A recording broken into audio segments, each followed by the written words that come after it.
Berlin, April 1945. The Reich is collapsing in flames and blood. Soviet forces are fighting through the city street by street, building by building. Hitler is sealed in his bunker beneath the Chancellery, issuing orders to armies that no longer exist. And in the basement offices of the Oberkommando der Wehrmacht, the Armed Forces High Command, on Benlerstrasse, officers are burning files by the thousands, feeding decades of military records into improvised incinerators as artillery shells shake the building's foundations.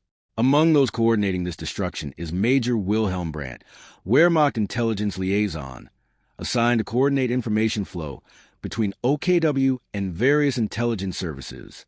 Born 1911 in Hamburg, career officer, commissioned 1935. His personnel file shows assignments across the military bureaucracy, adjutant positions, staff coordination roles, liaison work connecting different branches of German military intelligence. Not combat command, not frontline service. Administrative intelligence work, the unglamorous machinery that kept information flowing through the Wehrmacht's complex hierarchy. On April 22, 1945, with Soviet forces 3 blocks away and the sound of gunfire audible through broken windows, Brandt is seen leaving OKW headquarters carrying a leather document case and wearing civilian clothes. Multiple witnesses, other officers evacuating, civilians sheltering in nearby buildings, later provide statements about his departure during post-war investigations.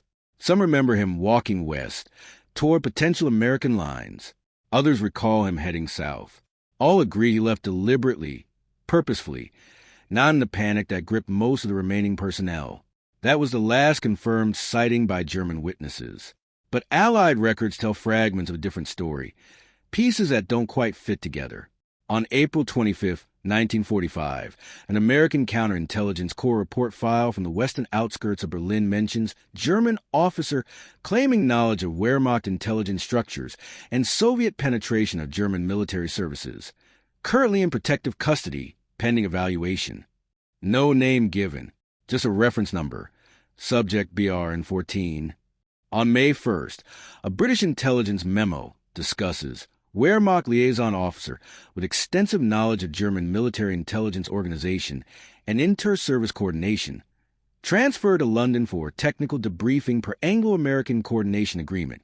On May 8, 1945, the day Germany surrendered, an OSS cable references German intelligence personnel providing valuable information regarding Soviet intelligence operations and German assessment of Allied capabilities, recommend continued debriefing and classification of cooperation arrangements.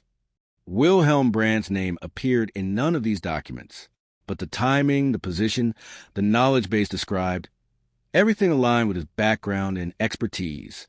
In the chaos after Germany's surrender, millions of German military personnel were processed, documented, sorted into categories: war criminals, regular soldiers, intelligence personnel of interest. The bureaucracy was massive, the documentation extensive, the accounting for the defeated Reich methodical. Names were recorded, fates were tracked, the machinery of occupation ground forward.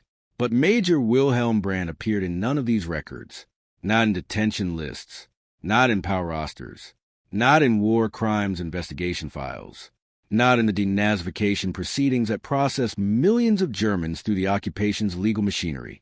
For someone who had worked at the highest levels of Wehrmacht intelligence coordination, the complete absence was extraordinary, and it will remain unexplained for 80 years. Wehrmacht intelligence liaison was unglamorous work, but it was work that provided comprehensive visibility across German military intelligence operations. Officers in Brandt's position didn't run agents or conduct operations in the field, but they coordinated information flow between military intelligence, the Abwehr, the SD, and various frontline commands. They saw the full picture, understood how the machinery functioned, knew who was doing what and where intelligence was flowing. Brandt's career file, reconstructed from fragmentary Wehrmacht archives captured by Allied forces, shows a pattern of steady advancement through administrative and liaison positions that kept him at the center of intelligence coordination. Junior staff officer in the late 1930s, handling routine administrative matters. Assignment to intelligence coordination in 1940 as the military bureaucracy expanded. By 1942, he was working at OKW headquarters in Berlin, managing information exchange between different intelligence services that often competed rather than cooperated. A fitness report from January 1944, preserved in captured documents, described him as administratively competent, bureaucratically skilled, politically reliable, operationally aware of sensitive intelligence matters across multiple services. The phrase, operationally aware of sensitive intelligence matters, was significant. It meant Brandt had access to information that crossed service boundaries, that he understood not just individual operations, but the overall intelligence picture across the entire German military establishment, including assessments of how successfully Allied intelligence was penetrating German operations. If you are enjoying this story, please subscribe to support the channel. In early 1945, as the Reich's final collapse accelerated and the military situation became hopeless, officers in Brandt's position faced impossible choices. The war was lost, but loyalty to the regime was still enforced through summary executions of defeatists. Some officers chose suicide. Others fled randomly. A few began making calculated contact with Allied forces, offering information in exchange of protection from prosecution or Soviet capture. The circumstances of Brandt's departure on April 22, 1945, suggest planning rather than panic. The civilian clothes, the document case, the deliberate departure witnessed by multiple people, all indicate someone executing a plan rather than someone fleeing randomly into the chaos. When American and British forces compiled lists of German military personnel wanted for interrogation about intelligence operations, Brandt's name appeared on preliminary rosters developed from captured OKW organizational charts. His position would have given him valuable knowledge about German intelligence structures, Soviet penetration attempts identified by German counterintelligence, and Allied intelligence efforts as assessed by German services. But there was no record of interrogation through normal channels. No standard debriefing report in CIC or MI6 files accessible to researchers decades later. No technical assessment of the information he provided filed in normal intelligence exploitation documentation. In June 1945, Soviet authorities requested information from Western allies about former Wehrmacht intelligence personnel who might have knowledge of German operations against the Soviet Union.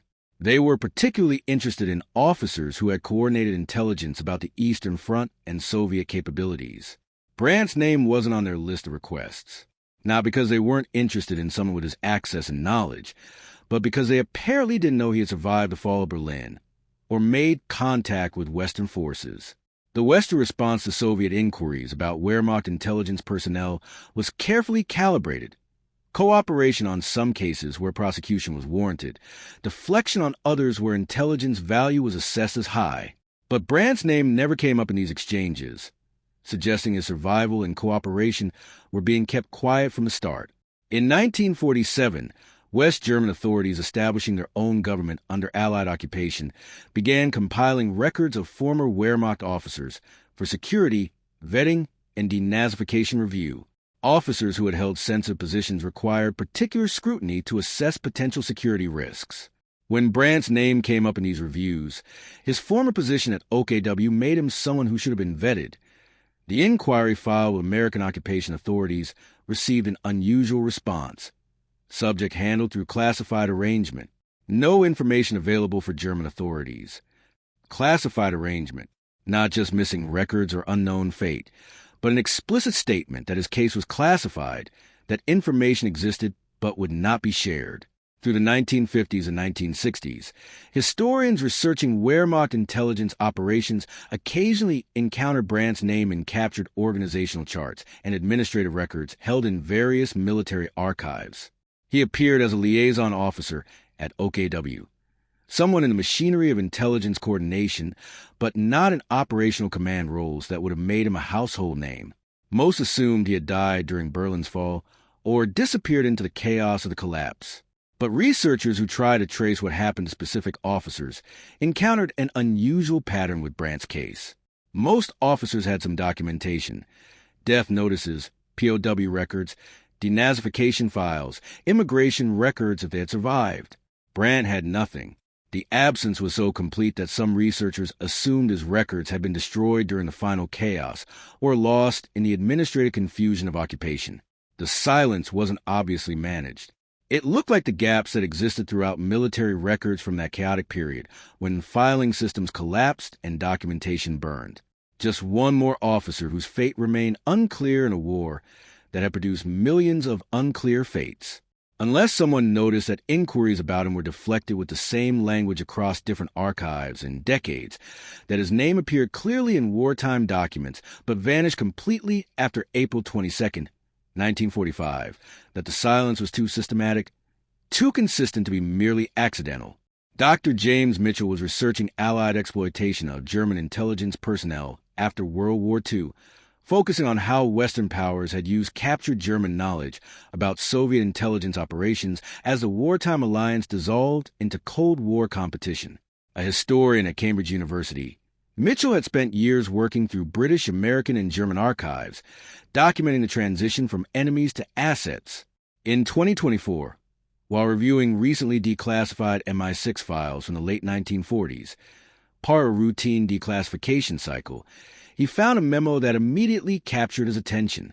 It was a 1949 internal assessment discussing former enemy intelligence personnel whose continued employment requires identity protection.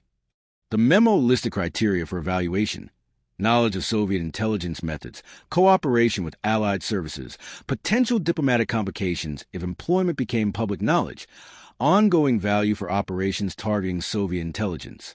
One entry read, Subject scribe, Wilhelm Brandt, former Wehrmacht OKW intelligence liaison. Initial contact, April 1945, Berlin. Subject provided extensive debriefing on Wehrmacht intelligence organization, German assessment of Soviet intelligence penetration of Axis services, and coordination procedures between German intelligence services. Currently employed Joint Anglo-American program analyzing Soviet intelligence methods based on German wartime observations. Classification, protected. Identity erasure maintained given sensitivity of employment arrangements and potential Soviet interest in subject's knowledge. Scribe, a code name. And identity erasure, not just classification of employment, but deliberate removal of his identity from accessible records. Mitchell requested the full scribe file through official research channels. The response came months later. Requested materials remain classified under National Security Exemption 50 U.S.C. 3024-I, intelligence sources and methods, access denied. He searched for cross-references in other declassified archives. In a 1951 CIA budget document, partially declassified in 2020, he found a line item for Soviet intelligence analysis, former enemy specialist with a notation, Scribe program, specialized knowledge German assessment of Soviet penetration methods, annual cost $18,000. In a 1956 Joint Anglo-American Intelligence memo discussing coordination between services, there was a paragraph about continued employment of former German intelligence personnel whose identity protection requires coordination between Allied services to prevent inadvertent disclosure. The breakthrough came from an unexpected source. In 2025, German Federal Archives released a collection of documents from the 1950s related to requests from West German authorities about former Wehrmacht personnel. Among them was a 1954 inquiry about Wilhelm Brandt. The West German request noted, Subject Brandt listed as staff officer, OKW intelligence liaison, fate unknown since April 1945. Request information for family notification and administrative closure of military personnel record. The American response, preserved in the file, stated, Subject Brandt information classified under security protocols established 1945. Identity protection arrangement prevents disclosure of current status. Family to be informed subject presumed killed Berlin April 1945. No further information to be provided to German authorities or family members. Family to be informed subject presumed killed. A deliberate decision to tell his family he was dead when evidence suggested he wasn't. But the most revealing document came from British archives released in early 2025. A Foreign Office memo from 1948 discussed complications arising from long-term employment of former enemy personnel under identity protection protocols.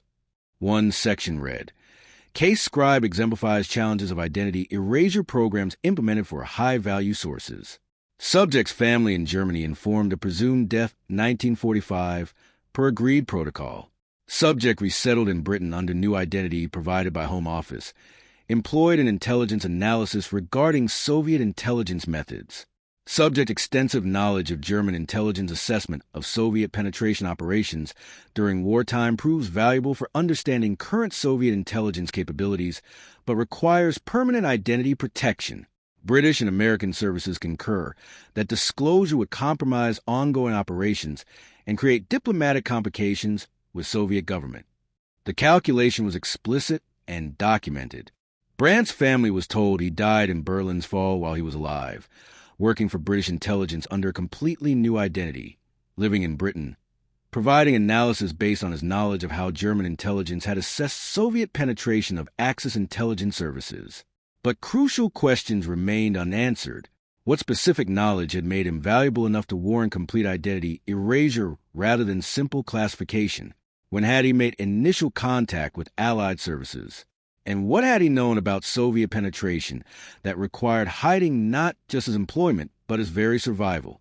Mitchell filed formal requests for full declassification of Scribe files. The responses stated that materials related to Scribe operation remained classified, that identity protection arrangements remained in effect even posthumously, that no additional release was authorized at this time. He found one final document in a 2025 release of British Home Office files related to protected identities. A 1982 death certificate for a British citizen, name fully redacted with marginal note. Subject Scribe, former identity Wilhelm Brandt. Identity protection maintained posthumously per 1945 security determination. No disclosure to German authorities. Family remains unaware of subject survival and subsequent life in United Kingdom. 37 years after the war ended.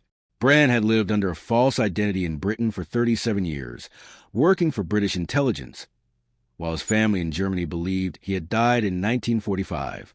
And even in death, his real identity remained classified. His family never informed he had survived. The shocking reason for his erasure wasn't simply that he had worked for Allied intelligence. Many former German officers had done so openly. It was that revealing his survival would have required explaining why he was valuable enough to warrant complete identity erasure, what knowledge he possessed that justified such extreme protection, what he knew about Soviet penetration of German intelligence during the war that warranted lying to his family for decades. The truth about Major Wilhelm Brandt is no longer completely hidden. It exists in fragmentary declassified documents scattered across British, American, and German archives. He made contact with Allied services in April 1945 during Berlin's fall. He provided intelligence on German assessment of Soviet penetration operations. He was employed by British intelligence under a joint Anglo-American program. His identity was deliberately erased from accessible records. His family was told he died in 1945. He lived in Britain under a false identity provided by the Home Office until his death in 1982. But the full story remains sealed behind classification barriers that show no sign of lifting. The documents that would explain what specific knowledge warranted complete identity erasure, what he knew about Soviet penetration of German intelligence services during the war, what intelligence he provided during 37 years of employment, why his survival required permanent deception of his family. Those remain classified. In 2025, a retired MI6 officer, speaking anonymously to a journalist researching Cold War intelligence operations, said something revealing. The Brandt case represents the most extreme form of source protection we employed, complete identity erasure. We didn't just classify his employment. We erased him from existence, told his family he died, gave him an entirely new life under Home Office protection. That level of protection was reserved for sources whose knowledge was so sensitive that even acknowledging their survival would compromise critical operations. What he knew about Soviet penetration of German intelligence during the war must have been extraordinarily valuable and extraordinarily sensitive to warrant such measures. Mitchell's research revealed something beyond Brandt's individual story. In the declassified documents, he found references to similar cases designated by similar occupational code names: scribe, clerk, notary, recorder, each described as former enemy intelligence, identity erasure protocol, family notification falls, permanent classification. Each file remained largely classified. Each family remained uninformed. In early 2026, Mitchell received an anonymous message through an encrypted email service. You found Scribe's identity erasure. Ask what he knew that required hiding his survival from his own family for 37 years.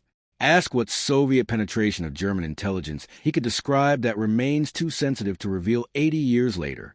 Ask why his knowledge required the most extreme protection protocols. The shocking reason wasn't his employment.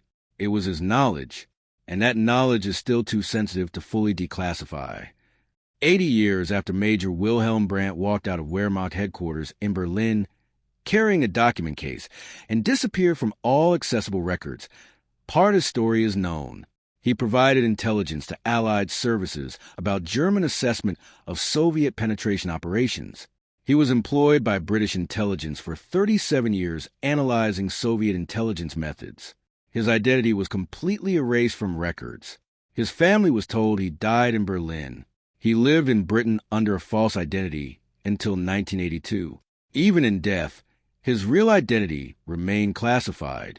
But the full truth remains locked behind classification barriers maintained by institutions that decided his knowledge was so sensitive it required the most extreme form of protection: permanent identity erasure, permanent deception. Classification has outlived him by over 4 decades. The documents that would reveal the full scope of what he knew, why it required such extreme measures, what Soviet penetration of German intelligence he could describe based on his position coordinating information across multiple services, what specific intelligence made his knowledge too dangerous to acknowledge, those remain sealed. Because Brandt's story isn't just about one officer's cooperation with Allied intelligence after the war. It's about what he knew that was so sensitive it required the most extreme form of protection intelligence services can provide: complete erasure of identity, permanent deception of family, classification that extends decades beyond death. The streets of Berlin are rebuilt now, prosperous and peaceful. The building on Bendlerstrasse that housed OKW headquarters is gone, replaced by modern construction. No marker indicates what happened there in April 1945, who walked out carrying documents, who was erased from existence. History records the fall of Berlin, the surrender, the occupation. But the individuals whose knowledge was deemed so valuable they had to be erased completely, whose families mourned them while they lived under new names, those stories remain partially sealed behind classifications that may never expire. His name was erased after World War II. The shocking reason was finally discovered, but only partially. The full scope of what he knew, why it required erasing not just his records but his identity itself, what Soviet penetration he could describe that remains too sensitive to reveal 80 years later, that remains classified, and maybe some names, some knowledge, some truths about how deeply intelligence services were penetrated during the war are meant to stay erased, protected not by operational necessity, but by institutional decisions that some secrets serve better purposes remaining incomplete, that some families are better left believing their losses rather than learning their loved ones lived entire lives under false identities, serving intelligence services that decided knowledge was more important than truth. If you like this story, please subscribe to support this channel.